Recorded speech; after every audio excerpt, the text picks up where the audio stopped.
live on YouTube, starting us up on Rumble, and hello, good afternoon. Are we recording? I think we're recording. Are we? We are recording. All right. Good afternoon. Welcome to Weird Weekly Recap. It's been a while.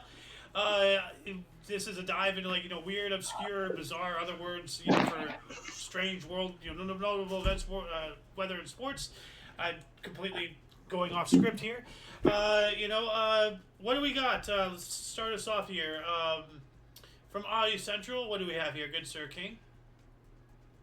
Living on the edge in Bolivia's suicide homes. Oh wow! Welcome to the show, Golden Loon. By the way, Thank you. I'm just I'm trying out a new format, so Okay. we'll introduce ourselves at the end. And how are you doing, Sir King? Haven't seen you in a while. Yeah, it's been a while. Yeah. Good. Says here, hundreds of buildings located on the edge of a steep earthen cliff on the outskirts of El Alto in Bolivia have been dubbed suicide homes because of the high risk of a devastating landslide. Located on Avienda Panoramica and in La Caja, one of the busiest commercial areas of the city of El Alto, Bolivia's suicide homes have been getting a lot of attention because of their precarious positioning on the very edge of an earth cliff that has been deemed very susceptible to landslides. In recent weeks, rains have been wreaking havoc in Bolivia's capital and its surrounding area, increasing the risk of a landslide even more. But that doesn't seem to scare the inhabitants of these suicide homes one bit. As most of them refuse to move away, these buildings are inhabited by local shamans known as Yatiri and merchants who don't want to give up their place of business even if it means falling to their deaths one day. Now, when I show you this picture, you're going to lose your mind. Oh, man. Like, Wow. Oh, man. Hey, you just write it down like a big wave. there's no wave. It's just straight. Just. Well, no, something's going to have, the whole thing's going to have to go. Yeah, it's just straight down. Yeah. Like, but you can see down. what's already slid. See down lower?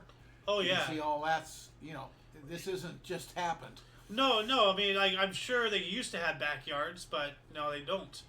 I mean, like some of them, they look like there's like some kind of stuff in the backyard here.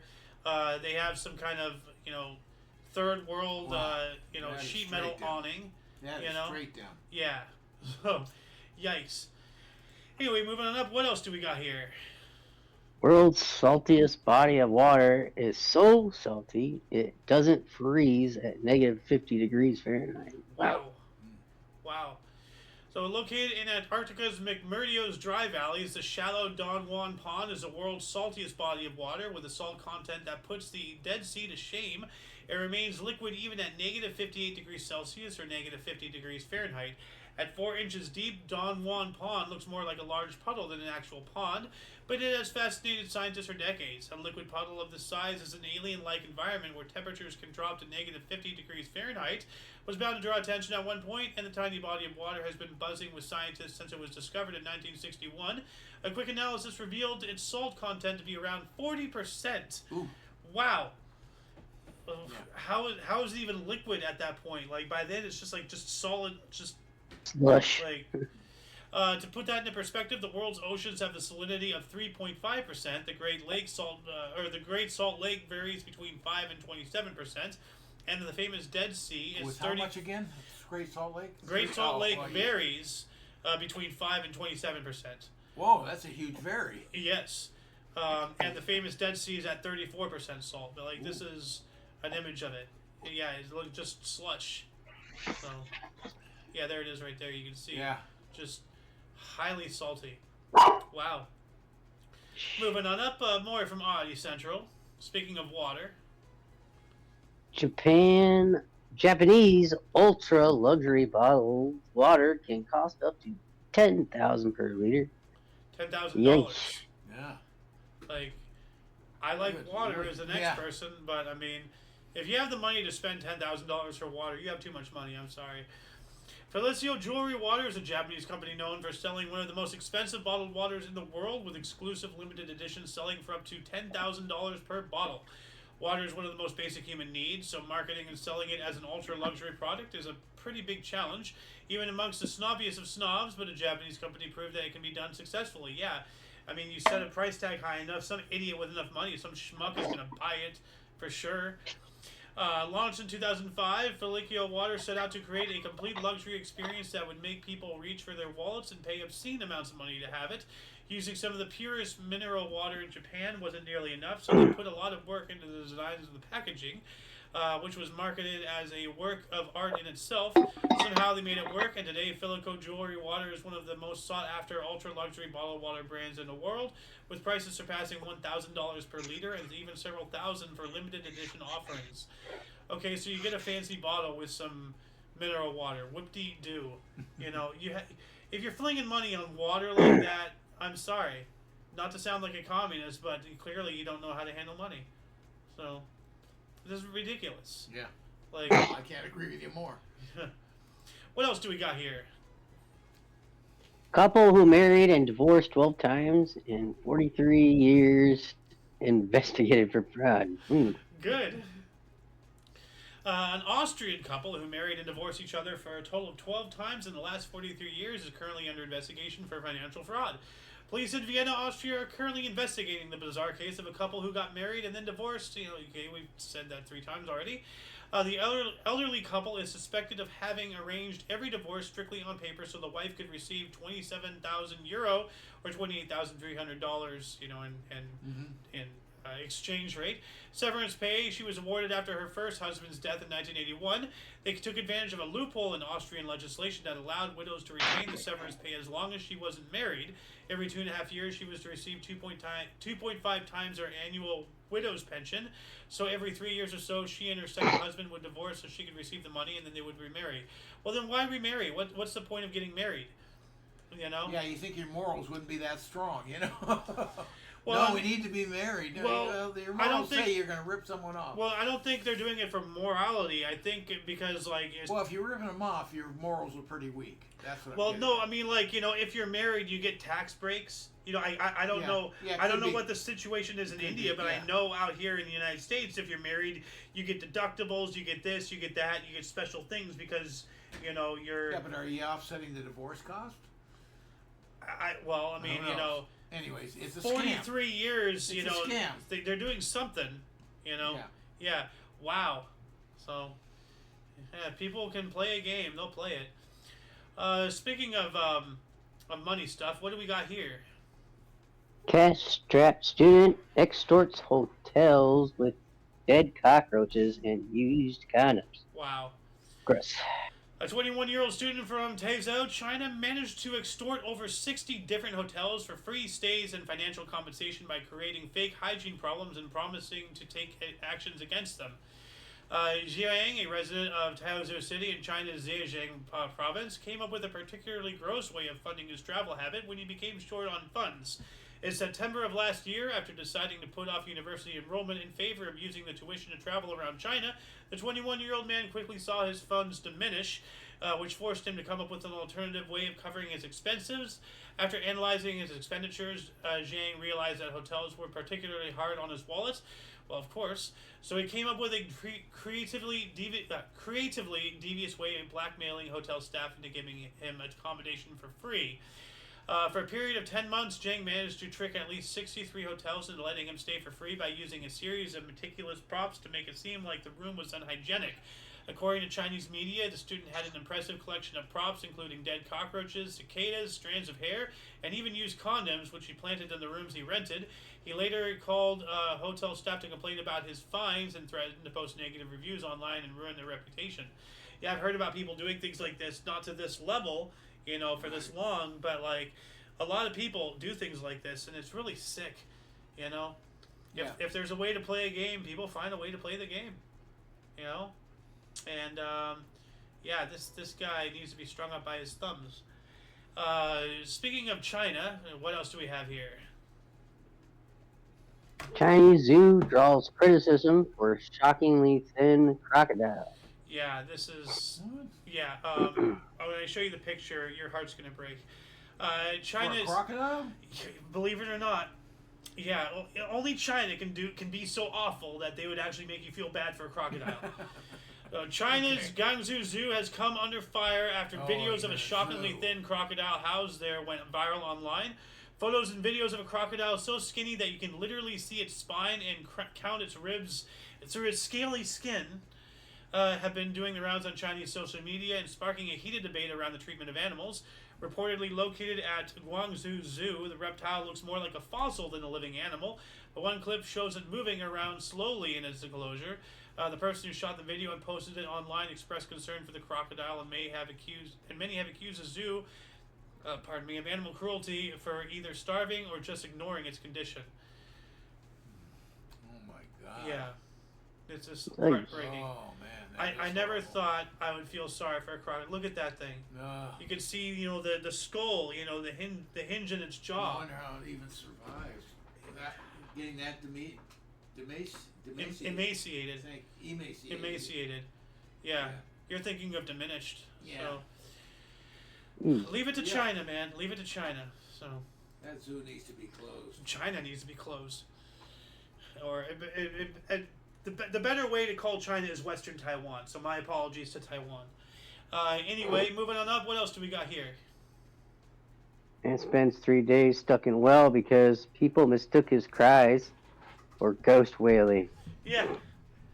They thought his cries for help were ghost wailing. So, a 22-year-old man spent 3 days trapped at the bottom of a 12-meter deep well because villagers who heard his cries for help thought he was a wailing ghost and wouldn't approach the well.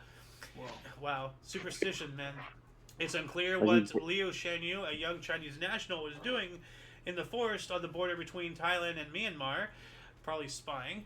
But he somehow fell into an abandoned well on the outskirts of a small village. Authorities believe he was trekking through the woods when he fell into a 12-meter deep hole, sustaining serious injuries, like a fractured wrist and cerebral concussion. Ooh. Oh, at first, he started shouting for help as loudly as he could, but as hours passed, he realized he would exhaust himself quickly and diminish his chances of being rescued. He was right.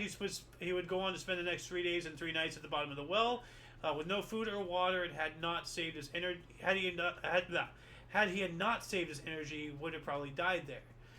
After desperately shouting for help when he first fell into the abandoned well, he began shouting for help only once every hour to save his strength. Even so, his cries went unanswered, not because no one heard them, but because people who did were convinced that they were cries from a ghost. Instead of approaching the well, nearby villagers stayed away, afraid of being attacked by spirits. Freaking, Stupid villagers. Stupid villagers, yeah. Well, it's their culture. So, yep. What else do we got? Young Thai singer allegedly dies after getting neck twisting massage. Now, I'm not sure if this is the same Sounds article, relaxing. but didn't we see something the other night, King, where somebody did a routine chiropractor and it severed their blood vessels or something, and they died. I don't know. I've seen a Yeah. videos, and it's like, eesh. Yeah, I mean, I'm when I crack my neck, crack my fingers, I do it gingerly and everything. My old friend Jess from high school, he's one of those people who just grabbed his head like that, pop. I'm like, what the hell are you doing? See, now we have a reason why he was a little mentally out of it. Well. He wasn't. He's a good guy. Oh, yes, he was. The whole of Thailand was shaken by the death of a young singer as the result of getting a neck-twisting massage that left her with a herniated spine disc in her neck. Yikes. Doctors in Thailand started issuing warnings against getting neck-twisting massages after the tragic death of Freya, a young woman from Udon Thani who reportedly died from complications related to neck massage sessions she underwent at a studio in her home city. According to Shina's mother, she started experiencing shoulder pain a couple months ago, and instead of going to a hospital, she opted to visit a local massage studio. She had always loved massages, so she thought it would be a good idea or a good way to relieve the pain. Only 2 days later, after the neck-twisting massage session, the young woman started feeling pain in her neck as well, and things only got worse from there. Fing Sina's pain didn't subside at all. If anything, it got worse, so she started taking painkillers. A week later, her right arm started going numb, but she made the mistake of going back to the massage studio for another session instead of going to the hospital. After another 2 weeks, the pain in her neck became so unbearable that she couldn't even lie on her back in bed. Still, she didn't worry too much, thinking the pain was only a side effect of the massage. Sounds like me all of a sudden. What the hell? Stupid. Absolutely stupid. Walk it off. Go to the hospital, you idiots. Go to the doctor. So. But yeah, no, this is a case of natural selection. She clearly was too stupid to understand the concept of a hospital, so she died for it. That's unfortunate, but I mean, don't go and get what your is neck actually the cracked. problem with the neck? I've already forgotten. Well, it was she got some kind of a herniated spine disc. Yeah. So, I'm like, surprised that killed her though. well, I mean, like, it probably like Started other things rolling. yeah, like Spine's pretty important. yeah, very much so. I mean, like, it probably like hurt the signals going to her lungs, to her heart, to various other things. So, speaking of stupid people, here's another one. Japanese man arrested for trespassing on others' property as a hobby. How miserable and useless do you have As to a be hobby. to have a hobby of just trespassing on other people's property? Like that's what you do. It's a hobby? Apparently. A Japanese man was recently admitted to trespassing. Was recently admitted. Has recently. Okay, that's the typo. Onto other people's properties over 1,000 times as a hobby because he found it thrilling and exhilarating. Wow.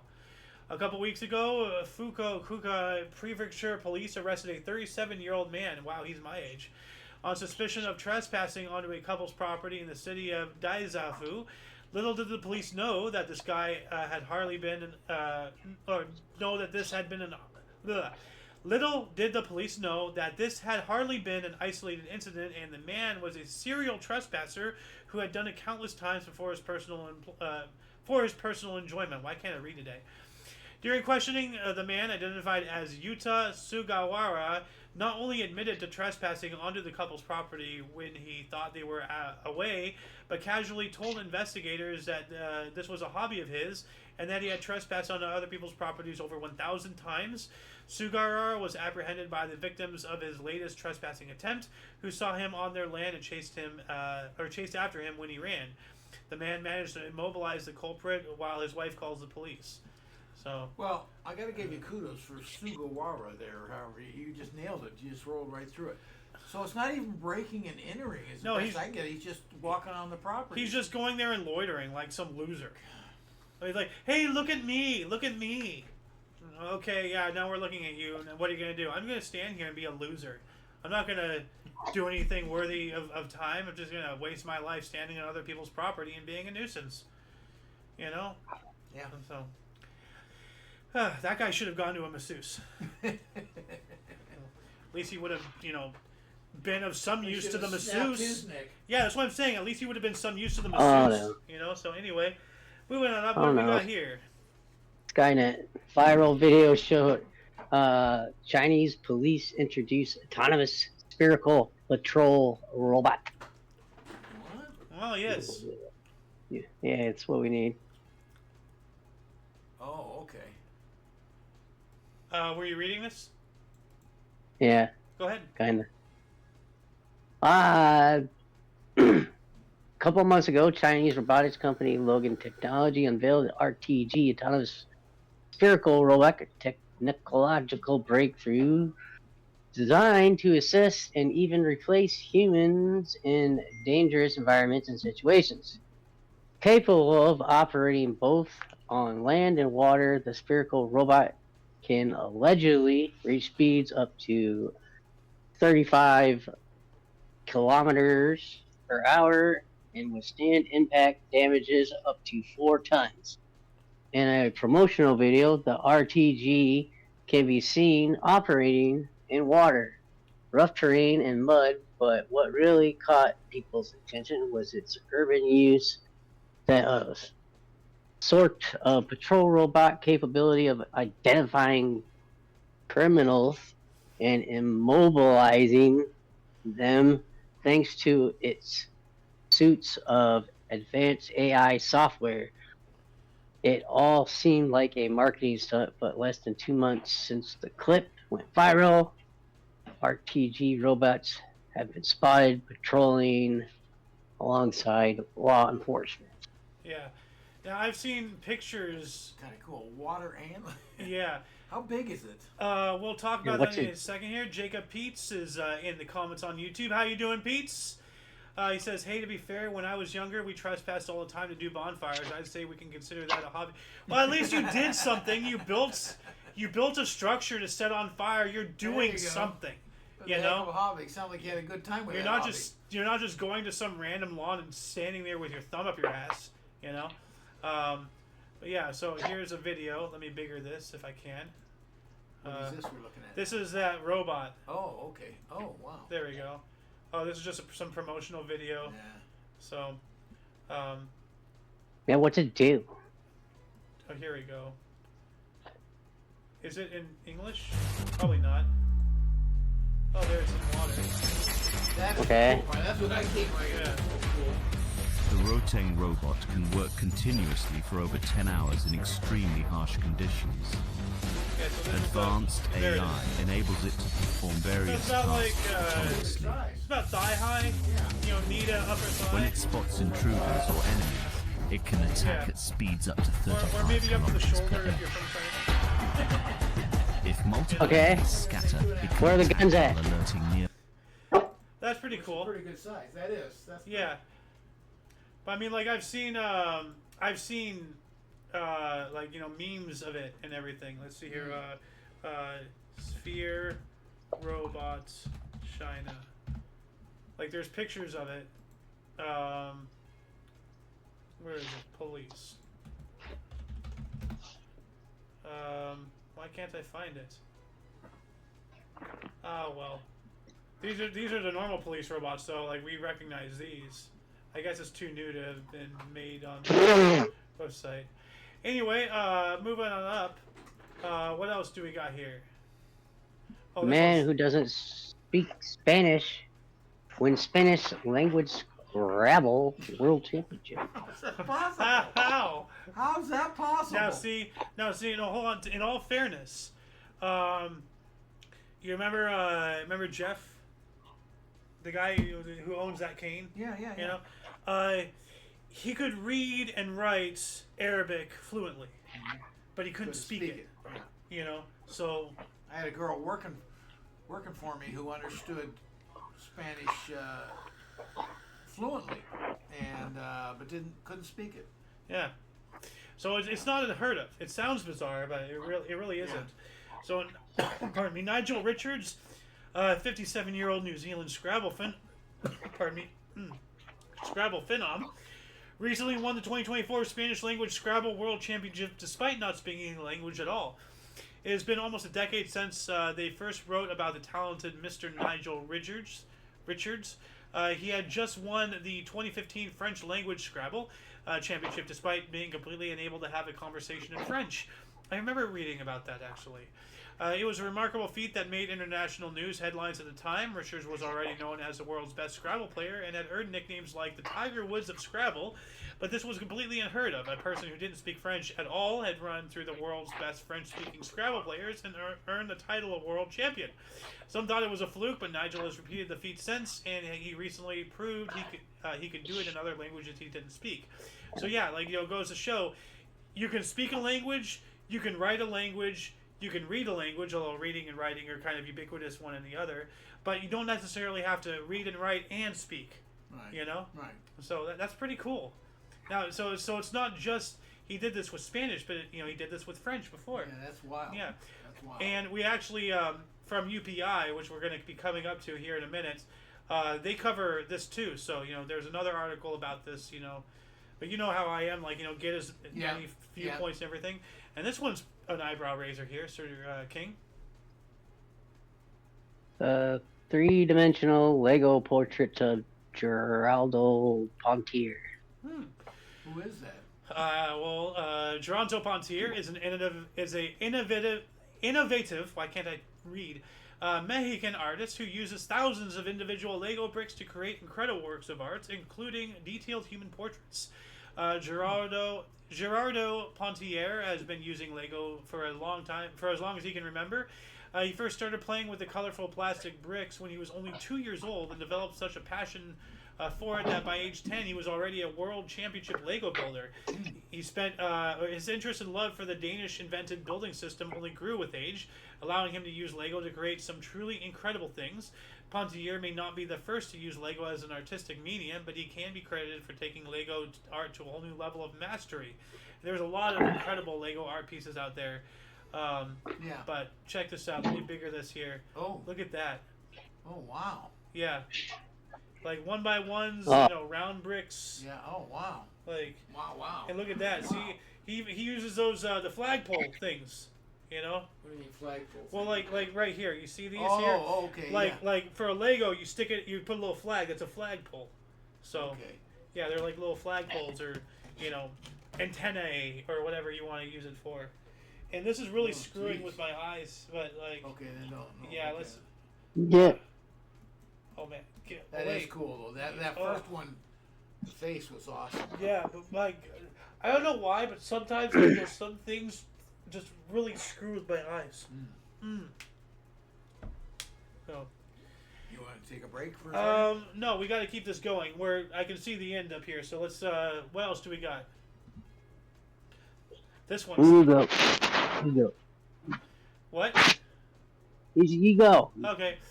More from Audio Central. Respected Italian nun arrested for working with infamous mafia family. What? A nun. So. Holy cow. So, but when the police investigated her, they're like, "Hey, what are you doing?" She's like, "None ya business." Hey. Oh god. Yeah. She says that too.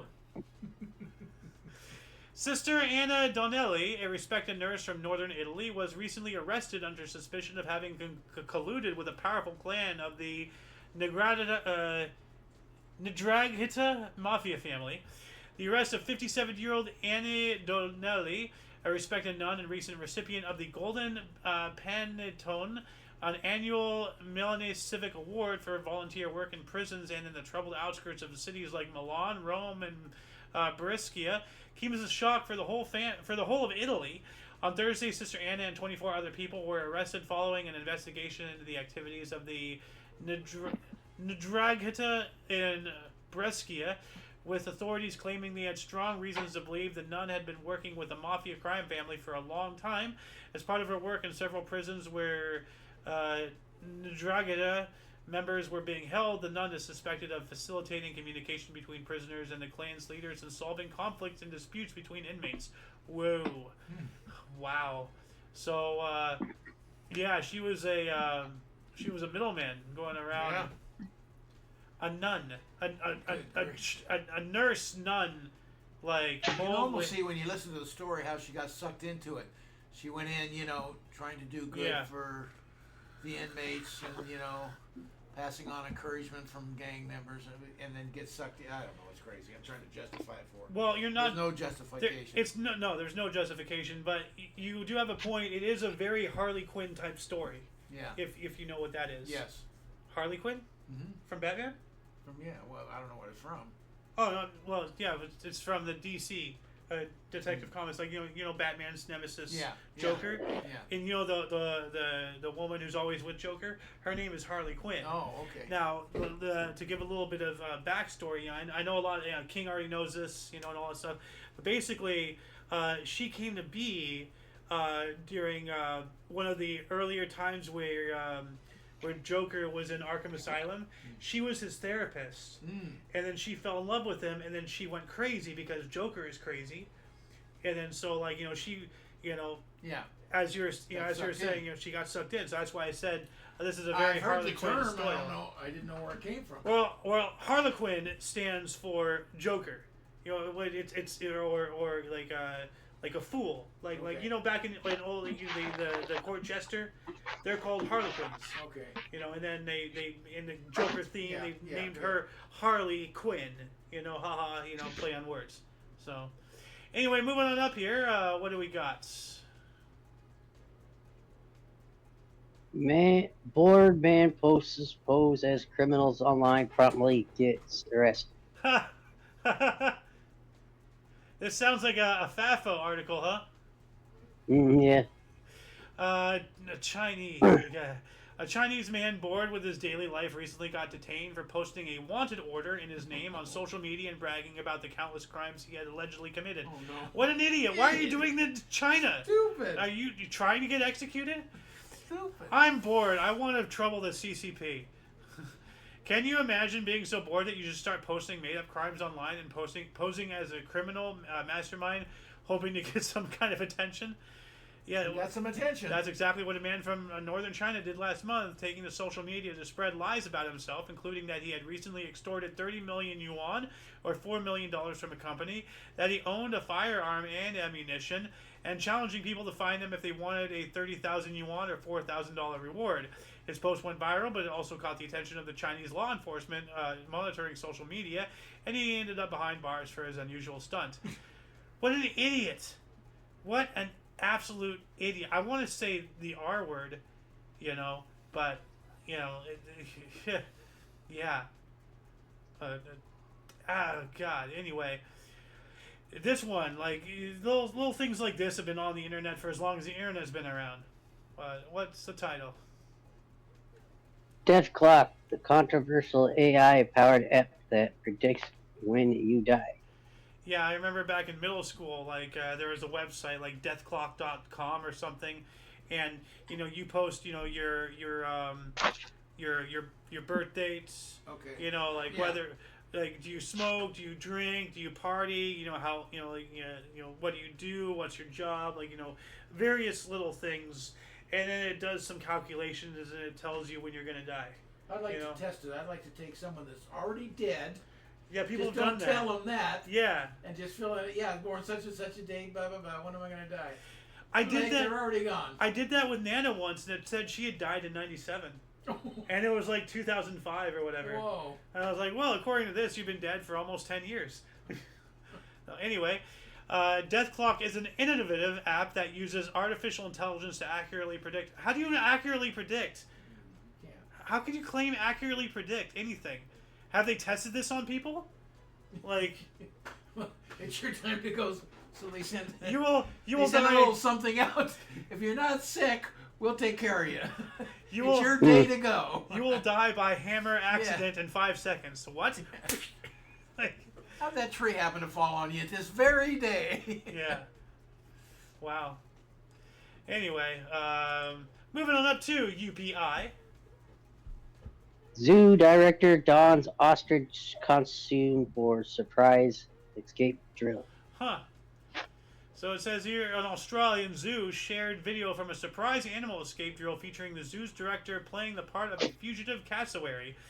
Rockhampton councillor for Parks, Sport and Public Spaces, Sherry Rutherford, said the drill at Rockhampton Zoo was the first to take place during operating hours with guests present. The drill featured Rockhampton Zoo director Liz Bellward portraying the escaped animal in an ostrich costume. So they pretended to be... it sounds like a drill. Yeah. Yeah. So they're just... And so they did stuff. I think it's kind of cool. Look at that. I love it. Huh? And I've seen it comes an ostrich. Yeah. But they're pretending to be like Escape. Yeah. Yeah. Yeah. This one raised an eyebrow here.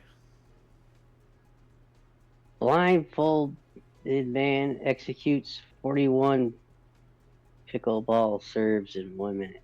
Huh. Okay. Pretty good. Now- And he's blind. Now, no, he's blindfolded. Oh, blind. He's not blinded, but now, I don't think it is, but I'm gonna say I hope it's David Rush. So, let's see here. The Idaho man, who holds the most concurrent Guinness World Records, added another title. This is starting to sound very good. To his name by donning a blindfold and performing 41 pickle serves by 1 minute. David Rush! You can't touch the Rush! I'm a fan of the Rush. Said his journey toward taking the title for the most blindfolded pickleball serves in 1 minute began. We came across a video of the previous record, which stood at 23 serves. Rush said he managed to hit 43 balls into the service square, but one landed after the 60 seconds had elapsed, and another was disqualified by Guinness Records for unknown reasons. He officially took the record with 41 blindfolded serves, but Rush said he is already planning to make another attempt at the record after improving his pickleball skills. Well, hold off on that. Wait until somebody else takes it from you, then take it back. You got to play the game. So, well, he knows the game more than I do. What am I talking about? But hey, like, you know, I never thought I'd be a fan of a record breaker, you know, like, but I want to know how being blindfolded, how he got the ball in his hand, you know, so quickly. Well, let's view this. Unless someone hands them to him, I don't think that would be help. I don't think he could do that.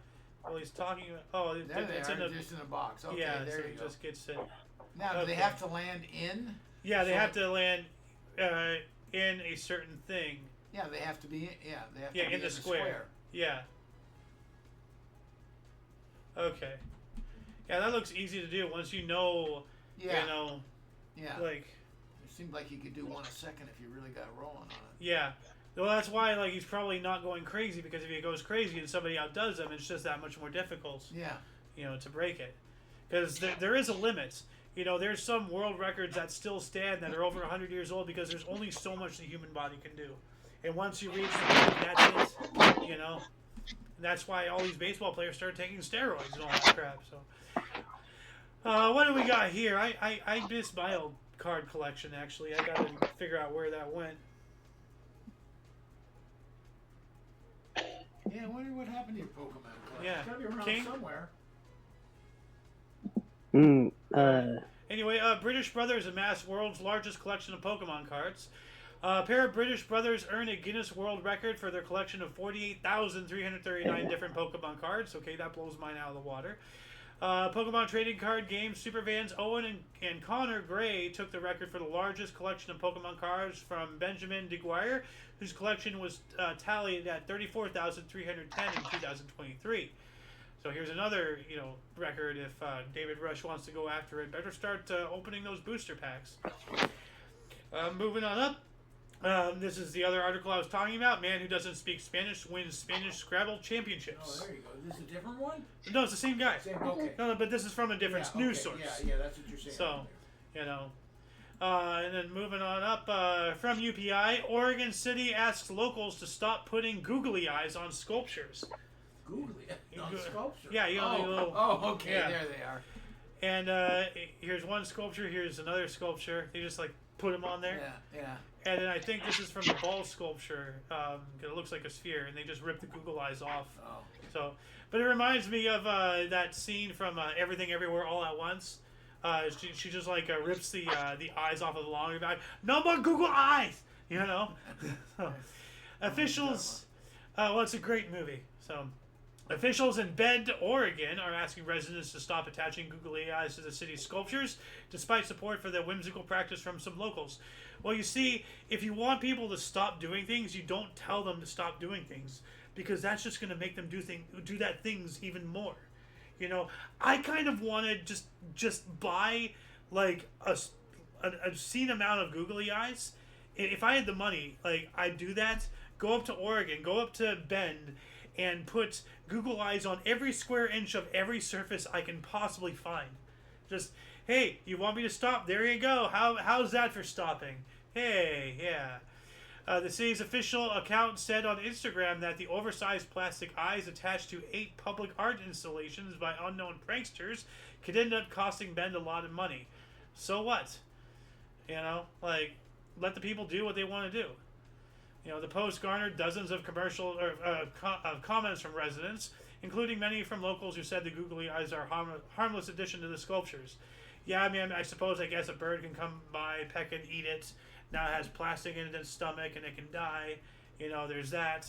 But I mean, like, really, asking people to stop is going to have the opposite effect. You know, you'd think that they would have learned that by now. Yeah, it's not going to do any good. Yeah. Anyway, Canadian man wins Microsoft Excel World Championships in Las Vegas. A financial modeling director from Canada was declared the spreadsheet champion of the world at the Microsoft Excel World Championships in Las Vegas. They have championships for Excel spreadsheets? What? Jeez, I don't know. Weird. Michael Jarman defeated 11 other finalists, including 3-time world champion Andrew the Annihilator Nagai of Australia. He has a spreadsheet champion has a nickname, the Annihilator? What the heck? You don't give a pencil pusher a badass street name like that. You're gonna give people's expectations up. He's gonna come out. You're gonna pit him against like some guy called the Crusher, and he's actually gonna be some like fighter guy. He's gonna get killed. So yeah, the final challenge of the championship had a World of Warcraft theme. Oh God. With each finalist tracking the experience points, earn gold, and other stats of a team of orcs in a simulated campaign. Wow. It's nerd. This is nerd squared, nerd cubed, nerd to the fourth power. You know, like so much nerd. Even I'm like nerdism at its best. Even I'm starting to feel like a jock, and I am not a jock. Moving on up, Ontario student builds world's smallest arcade machine. All right. Victoria Koraman, an electromechanical engineering student at Fan Shui College, unveiled her creation on Tuesday, a machine measuring 2.5 inches tall, 1 inch wide, and 1.3 inches long. The working arcade machine runs the classic game Pong. Koraman's machine was officially measured by Fan Shui College civil engineering professor Matt Carson in the hopes of capturing a Guinness World Record for the smallest arcade machine. And there's a video here. Let's see if I can bigger this, if it's even going to play. As a new generation looks on, a current generation electromechanical engineering student prepares to display her Look at that. arcade machine. Pardon me. Come on, let me see it Forward again. is a trick. Look at the side. That is small. That is and incredible. It works. Yeah, I got to give her kudos. That Of course is it has awesome. to work. That's I gotta awesome. Give her kudos. I mean, that's kind of like, the small TVs we reported on and everything. And last but not least, if King is still awake, he looks like he's passed out. Oh, he's moving. Long Island, New York band skateboards 3,162 miles from coast to coast. Wow. Jeez. Man. What in the name of 3,100 miles from coast to coast. Jeez. Yeah, what in the name of Forrest Gump? Then one day I just got up and started skating. I shredded the hell out of the United States from coast to coast. New York man took a 3,162-mile trip on his skateboard over the course of 57 days, 6 hours, 56 minutes to cross the United States and set a Guinness World Record in the process. Chad Caruso, outfitted only with his board, a small backpack, and a single set of clothes, started his skateboarding trip in Venice Beach, California, and completed his journey at the coast of the Atlantic Ocean in Virginia Beach. The feat earned him the Guinness World Record for the fastest crossing of America on a skateboard, male. Caruso has been skating for 25 years, aimed to raise awareness of addiction and mental health problems. He says skateboarding helped him get sober 9 years ago, and he hopes his story will inspire others to do the same. All right. Well, wait a second. If he set the Guinness World Record or broke it or whatever, that means someone else has done this. Well, he said it. They might have made like a category. Yeah, true. Or maybe he did break it. Like, whatever the case. Less than 2 months. That's pretty doggone good. Yeah. And that shall conclude the show. For all of you and all of us, I am Xander. King's Refuge. Golden Loon. And you, viewer, are you. Thanks once again to Sir Jacob Pete. Nice he has more comments. Oh, here we go. There was another chat prior to that, one that I implore you to look into. Don't remember what chat he was talking about. Hey, the families used to use lawyers and doctors as go-betweens. Why not nuns? Well, yeah. Why not? Yeah, why not? And once again, to reiterate my joke, if any police come snooping about, just tell them, oh, none what? None your business. None of the above. Yeah. Anyway, tell you, catch us next time. Don't forget to look right and left at every intersection, rate 5 thumbs, subscribe, check the underbar, and toodles. Jesus. Streaming here, and where's my other thing? Where'd it go? There it is. Move this over here in the stream.